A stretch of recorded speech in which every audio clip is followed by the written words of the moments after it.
যারা পটল পছন্দ করে তাদের জন্য এই রেসিপিটা। কাঁচামরিচ বেশি করে, কাঁচামরিচ, পটল, হ্যাঁ, লবণ, হলুদ, মরিচের গুঁড়া, আর এই যে বেশি করে একটু রসুন দিয়ে ভালো করে তেল দিয়ে, সর্ষের তেল দিয়ে একটু ঢেকে সিদ্ধ করে ভেজে নিতে হবে।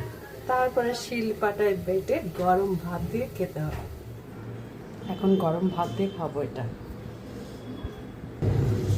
এর মধ্যে আমি অনেক জাল দিছি, অনেক কাঁচামরিচ দিয়েছি, ইচ্ছা মতো দিছি একেবারে।